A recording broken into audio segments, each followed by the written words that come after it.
マハッタンを待ち。よ、レッドチェリーはどうした？え、気をつけろ。Who's this? これを加えてると商売がうまくいくのよ。ジンクスだよ、ジンクス。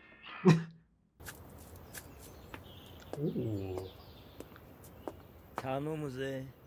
まだ金目のものが残ってますように。このヘッケル様のお眼鏡にかなう上物はあるかな。It's a distinct character design. 人生儚いもんだぜ。州知事候補だのと言われたって撃ち殺されてこのざまじゃな。おっと、ビジネス。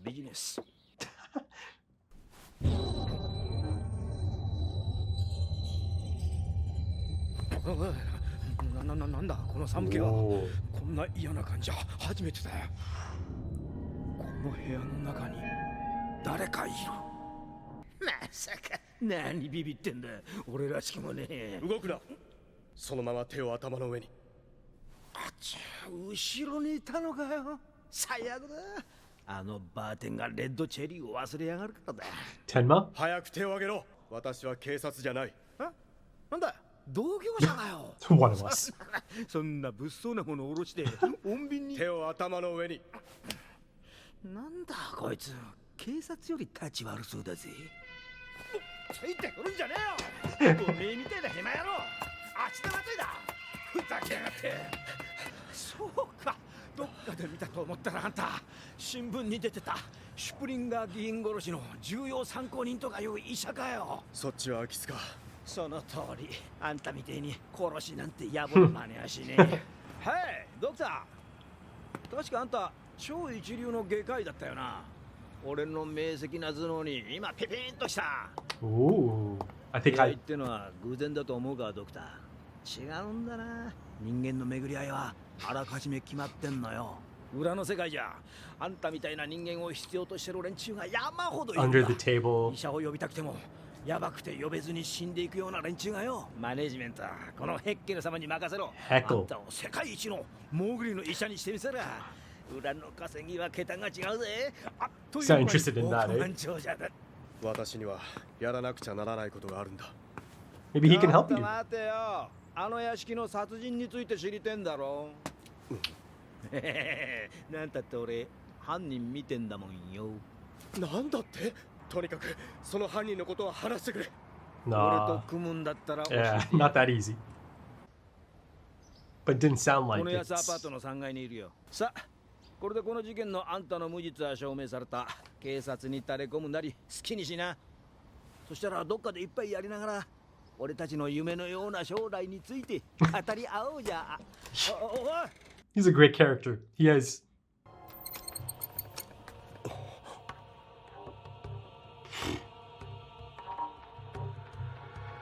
Careful, Tenma. いや Is he gonna? ある人物を探しているんですが。ドクター。 The person who hired him?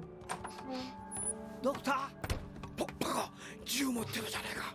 ひまわり畑の道をこんな夏の日に。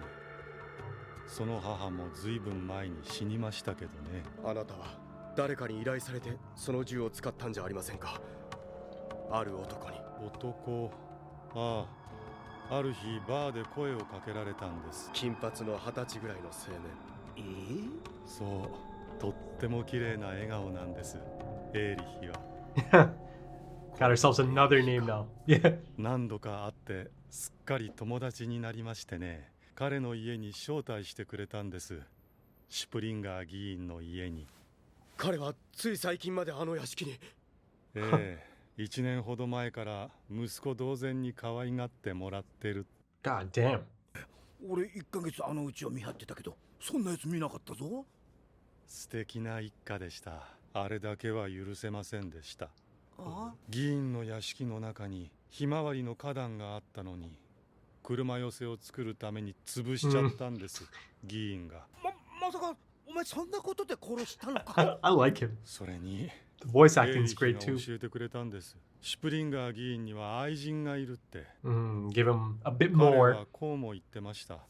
to paint him in 僕はも a うシュ specific プリン light. ガー議員の家族になるのはやめたって。僕はこの家族の一員じゃないって彼は僕に頼んだんです。この家族を消去してくれって。愛人を持つなんてひどい。私の母もある男 Oh, look at の愛 this. 人だったんですよ。 Johan did his research from the looks of it, sounds of it. ドクター、あんたも早くずらかれ。 He even resembles a rat. 知ってますか。過去は消去できるんです。気に入らなければ全て Yeah, 消し去る yeah. ことができる。 Johan's been at it. 人生はリセットできるんです。私はそうは思わない。忘れようとすることは Or できても escape it. 過去を消すことはできない。なんでそんな風に思ったんだろう。なんであの時この引き金を引くと過去が消せると思ったんだろう。なんで彼の頼みを聞いてしまったんだろ He tends to have that effect on people. Oh, yes, great う。 shot. 話はここまでです。出てってください。ああ、そうだ。あなたドクター天馬ですよね。メッセージを見てください。彼からあ Yeah, なたへの yeah. メ He ッ knows セージ。 Tenma's on the あ trail. の屋敷の書斎にあります。彼はあなたがここに来ることを知ってました。エーリッヒは言ってました。あなたの運命はもう決まっているって。それじゃあ。 Yeah. The way he was sitting in that chair. Yeah. ドクタ It's almost as if he was just holding off till Tenma showed ー、 up まさか to deliver that message, right?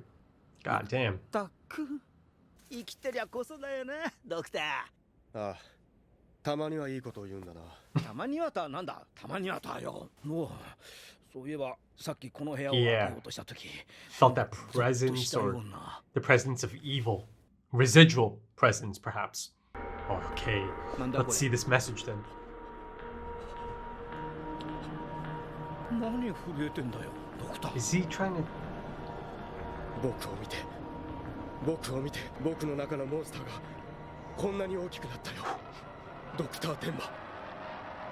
ヨハンは、彼は楽しんでいる。Johan's got a plan for Tenma. 車に乗れ。こちらがお客さんだ。あんたを患者のところまで連れてく。 Oh boy. 荷物は俺が預かっとく。これはやっぱりボロいビジネスだ。さてと、前金受け取ったことだし、いっぱいやっか。 You be careful as well, though. どれぐらい前に撃たれた？余計なことを聞くな。 Look at these unique character designs. Oh. 4時間前か。お前たち今朝のテロ事件の犯人か。 Ah. だったらどうなんだ。断る。 There is a code. There is a code of 無差 ethics 別 here. テロをやるような人間を直す気はない。ふざけるな。自分が今どういう状況にいるのか分かっているのか。 You're gonna shoot the only guy that can ああ、 help. 待て。なんだその態度は。死にたいのか。待 Get used to chill. だろ。でもロヤ。とりあえず今この先生は俺の命を握っている。こっちも慈善事業やってるわけじゃないんでね。だからあと1ヶ月待って。 Got the news 両足 on. も追っとけ。目撃者の証言から事件の容疑者はマックス・シュタインドルフ、 Carl カール・ブランドの Blunt. 2名とみられ、と待ゲーベー社はこの両名に対する有力な情報には30万マルクを支払うことを That 発 should 表し do ま it. した。 That should cover it. あんたさっき俺のやったことを無差別テロとか言ったな。冗談じゃない。 Yeah, I was gonna say let's listen to his reasoning. 俺はあのゲーベー社の会長を殺すことができて、いつ死んでもいいくらいすっきりしてい Okay, るんだ。 maybe it's personal. ロヤ。俺は東側で弁護士をやってた。こいつは政治家の秘書だった。壁が崩壊してみんな食なしだ。 Ah, look at 先生、 this. あんた俺たちの気持ちわかるか。あそこは俺たちの国だ。俺は誇りを持って奴を撃った。 Kind of looks like Nick Cage, doesn't he? 血止めろ。今止めろ。でなきゃ撃ち殺す。 Yeah, this isn't a man who has any. 殺す。死にたくない。死にたくない。死にたくない。 Look at this. 死ぬのが怖いか。みんなそうやって死んでいったんだ。お前に殺された12人もそれが人を殺すということだ。 Oh. 病院だと何考えてんだ。殺さないと撃ち殺すぞ。撃ちたければ撃て。 Yeah, I was gonna say, he'll probably be like, do も it. し私を撃つならお前がこの男を病院へ運べ。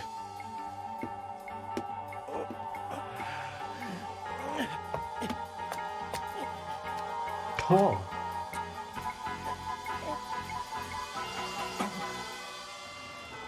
さっき思い出したよ。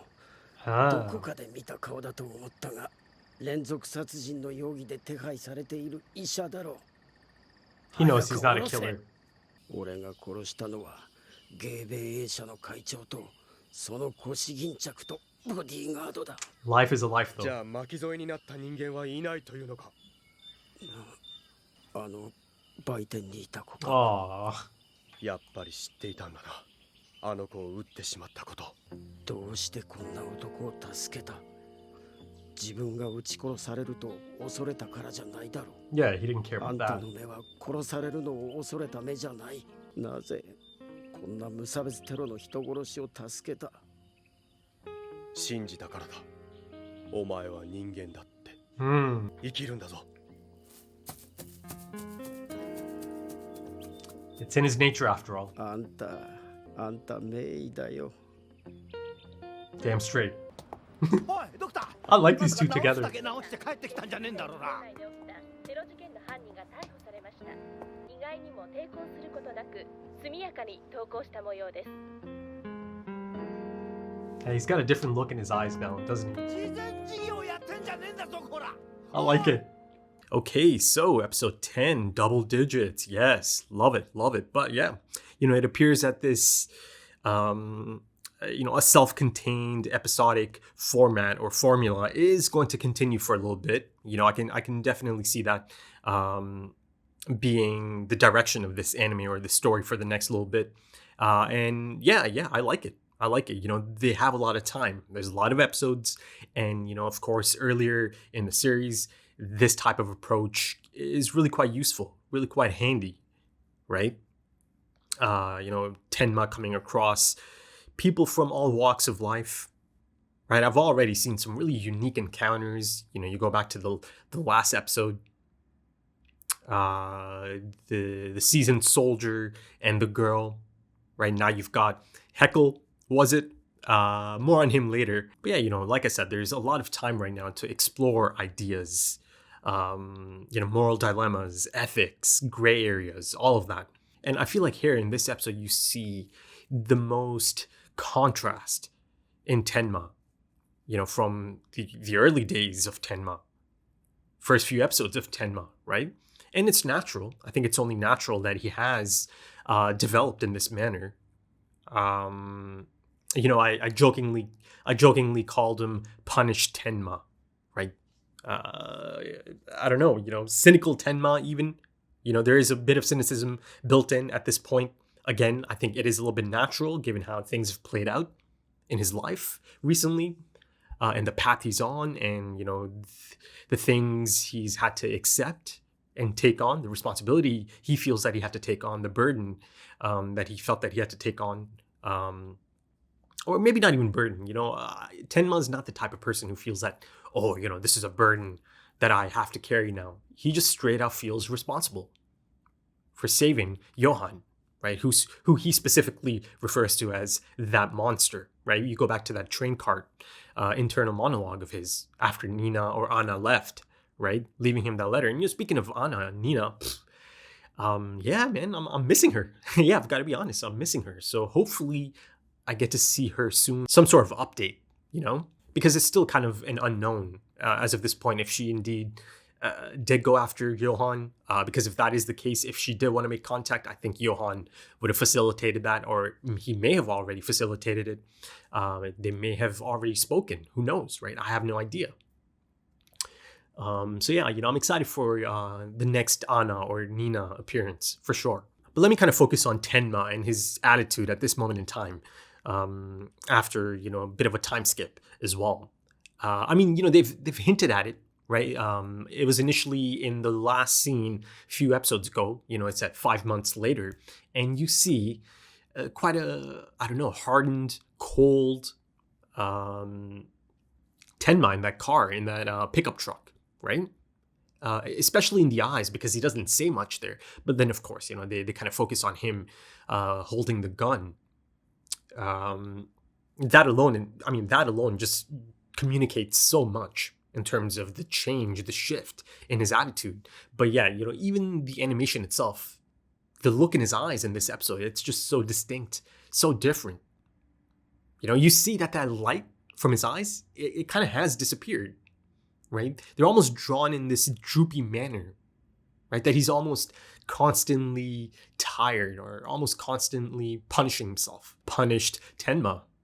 But here you see that he's certainly much more resolute, right? Determined. Like I said, he's really quite a hardened individual now.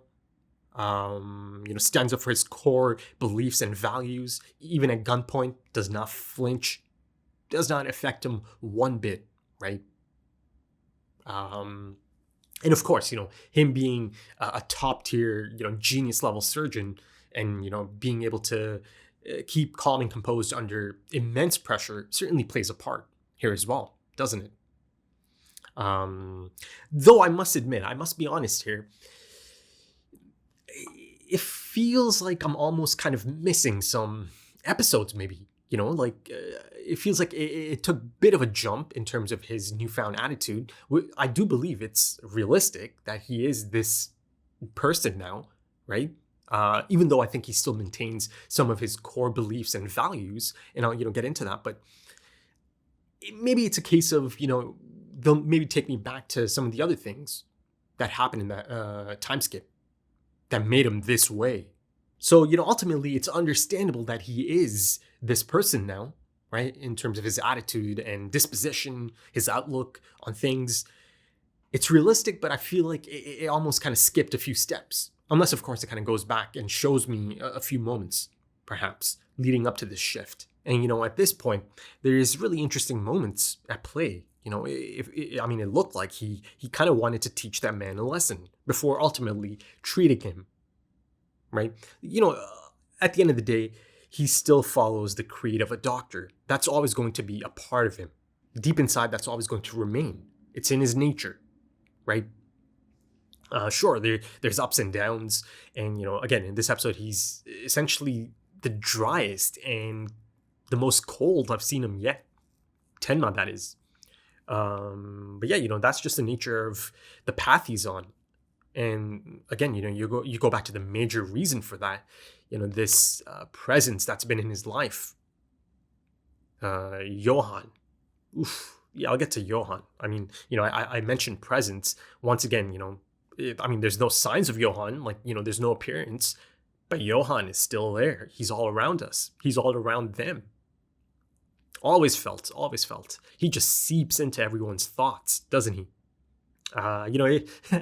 It was so clear that, this man or this person, this individual, young adult, I suppose, Johan is capable of playing 4D chess. And in this episode, you see that skill set on display. He had this man. I don't think I got a name for him. The man who shot himself, ultimately. Yeah, you just kind of see, systematically, he just broke him down, understood everything about him, the things that make him tick. He's a disturbed man. You can just kind of tell he's a bit of a disturbed man. And Johan just so easily was able to manipulate him to create a narrative, perhaps, and kind of almost allow him to think that he can almost go back to the past and erase it by recreating a really similar situation.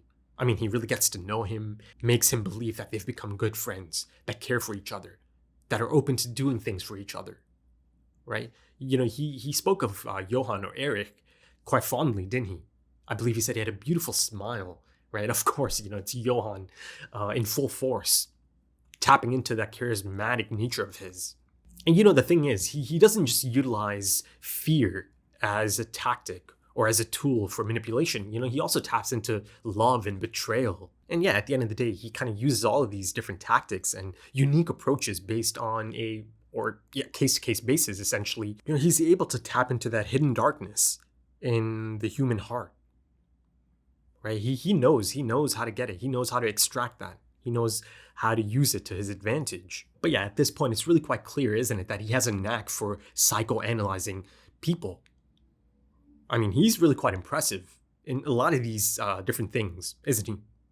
And also, he seems to be infatuated with the idea of tapping into that monster, the monster that is present in everyone, right? He likes to harness that. But yeah, apparently he was living with these people for the past year, right? And I mean, he actually even brings this man, the guy who shoots himself, he brings him over to his home, right? Again, it's a tactic. It's all part of the long con manipulation tactic. But the interesting thing is that Heckle mentioned that he's been scouting that place, that home, for the past month, and he did not see anyone of that description, right? So, they made it a point to really kind of cut off the conversation so Heckle can make that point. Yeah, interesting. Listen, even Heckle and Tenma kind of meeting there, and it really feeling like quite a chance encounter, maybe a little bit contrived that they both happen to be there at the exact same time. Listen, it's possible that even that is by design. Maybe Johan wanted someone like Heckle to come across Tenma, or Tenma come across someone like Heckle, right? I mean, Heckle himself even mentioned something like all meetings between people are determined beforehand, right? A lot of talk about destiny and a lot of these things being predetermined or predestined already. And apparently even Dr. Tenma's fate has been predetermined. I mean, of course, there's that standout moment as Johan directly messages Tenma, or wants to get out a message to Tenma, of course, facilitated by the man with the glasses who shoots himself, right? I mean, his job clearly at that point was to just hang back until Tenma shows up, kind of tell him your story, and then let him know about the message, and then off yourself. Everything about that situation felt, planned and by design. I think it's fair to assume that Johan convinced him to, essentially off himself by the end of it. And you see that ultimately, rather than erasing his past, he erased his future. And of course, the message itself behind that painting is meant to get a reaction out of Tenma, right? It's designed to get a reaction out of Tenma. Look at me. See how big the monster inside of me has grown, Dr. Tenma. And it certainly gets a reaction out of Dr. Tenma. Now, you can look at it from a few different perspectives, a few possibilities, right? Of course, there's a lot of mind games at play. He certainly knows all about Tenma being on his trail, and so much so that he's planning things out ahead of time. Preparing for Tenma's arrival at a specific location even. Is there even a possibility that it's potentially a cry for help, right? Is he potentially at struggle with this inner demon, this monster, right? See how big the monster inside of me has grown. But there's also this element of perhaps taunting Tenma, right? Reminding him, oh, look, since you saved me, look how big the monster has grown. Look how much I've accomplished since. See, I say he could potentially be taunting Tenma, but I don't know, man. His relation with Tenma and how he perceives Tenma and how he looks at him, again, as a parent, though of course, all of these parent figures from his past have been killed, right? Anyone who's shown them kindness, they end up dying, right? Anna herself was saying something along those lines a few episodes ago as well. And, in terms of Johan trying to get a reaction out of Tenma, of course, he's got plans for Tenma as well, right? He wants certain reactions out of Tenma, so he's going to go in certain directions and go down a certain path, perhaps, right, to kind of continue this. And also, maybe indirectly, he's implying that the monster inside of Tenma is growing as well. But going back to the man who shot himself, there's that really interesting exchange, isn't there? Did you know you can erase the past? If you don't like it, you can erase everything and you can reset your life. Now, of course, Tenma they've already set up his perspective on this a few episodes ago. Again, he was a bit of a different person back then, and I'm speaking of Tenma and Junker, right? But here in this case, he said, I don't think so. You may try to forget, but you cannot erase your past. So Tenma certainly believes in starting over, right? As he implores Junker to do all that time ago, right? It's never too late. But erasing your past is not something he believes in. I mean, it's not. He just fundamentally believes that's not even possible, of course, because your past plays a part in your future, your new future, perhaps, your new life, new direction in life, right? Accepting and learning from your past mistakes. Though, of course, that is not applicable to everyone, is it? There's a lot of things that are not applicable to Johan. But then, of course, the thing is, the guy in the glasses is also kind of on the same page, right? As Dr. Tenma said that to him, he goes, that's right. Why did I think I could erase the past by pulling this trigger? Right? I wonder why I listened to his request. So, you see that it's almost, I don't say this in the literal sense, but it's almost as if he almost hypnotizes them, mesmerizes them. He's just so damn effective, isn't he? He really gets these people on a certain wavelength. But also it's clear to see that with this added perspective, he's not quite that idealistic, positive thinker anymore. Right? His attitude, his moral standards may have shifted a bit based on these recent experiences, right? Though, again, I do feel that his core beliefs and values are still intact. Now, in terms of the plot in the second half of that episode, those terrorists, but yeah, I've got to say, it's interesting that there is, or intriguing even, that there is some complex socioeconomic motivations behind the shootings, rather than pure indiscriminate, destructive malice, right? But perhaps a little bit later on, there is a bit of a moment that's perhaps a bit on the nose. The man saying, why did you save this indiscriminate terrorist, right? This killer. He's posing this question to Tenma as he leaves him outside by the tree. And I believe Tenma said something along the lines of, because I believed you, that you were human. And of course, it's kind of set up in a manner to make us think of Johan as well. But there's a really interesting moment, isn't there? Because that man's life is in Tenma's hands. Tenma knows this, and then the man catches on as well. Tenma just sits down. He was actually in a position to perhaps indirectly sentence him to death. He lets him reach the edge of death, fearing death, right? Almost as if he wanted to see that humanity himself before doing anything, before jumping into action. But this idea of Tenma letting that man reach the edge of death, fearing death, right? Moments from death. It kind of reminds me of the story the blind older man was telling Tenma about Johan, young Johan, and his interests in the war stories. Right? And the really specific part of it, how people feel at the edge of death. The fear of imminent death. Now listen, I'm not drawing a parallel to Tenma and Johan, but it's interesting that, this section was kind of reminiscent of that almost. Right? But here, Tenma isn't doing this, isn't delaying this to, I don't know, get some kind of pleasure out of it or out of some sort of psychopathic curiosity, right? Here, it was more so to teach this man a lesson as well, right? Again, right then and there, you see that this is a totally different type of Tenma in terms of the things he's able to do now or open to doing now. But yeah, it continues, doesn't it? Tenma coming across these people, or these people coming across Tenma and him impacting their lives, right? You see by the end of it, this man said something along the lines of, you're a good doctor. You're a good doctor. And of course, they turn themselves in. Both of them. Much like how he implored Junker to do, but of course Junker didn't quite have that chance before he was gunned down, triple tapped by Johan.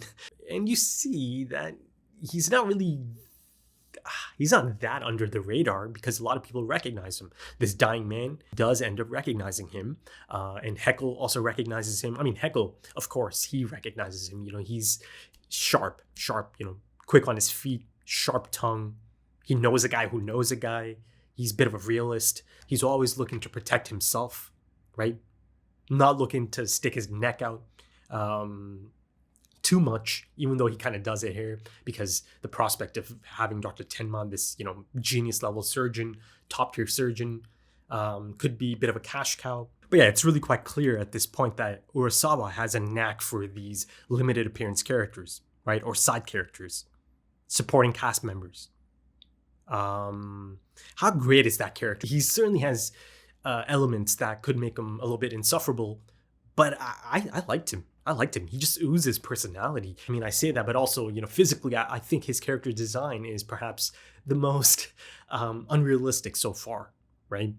They really lean into his appearance, kind of looking like a rat, a weasel. Though, it doesn't look that far-fetched, but it's a bit of a departure from some of the more grounded character designs I've seen so far, right? Dude's got the buck tooth, the ponytail, right? The nose. He's just shaped like a rat. It's essentially his personality personified.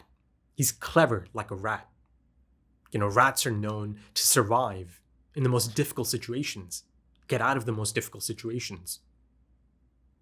That's him. That's his character design personified, essentially. His personality personified. But yeah, it appears that he'll be more than just a one-episode character, and I'm happy about that. There is a bit of a chemistry there, or a really cool dynamic, interesting dynamic, entertaining dynamic even, Tenma and Heckle. And maybe over time, or there's certainly signs here that maybe he could kind of guide or help Tenma, because Tenma is on the down low. Though again, like I said, a lot of people end up recognizing him, and maybe he should have kept that stubble and maybe grow out the beard, right, rather than going clean shaven again. But yeah, I think that should do it for this one, folks.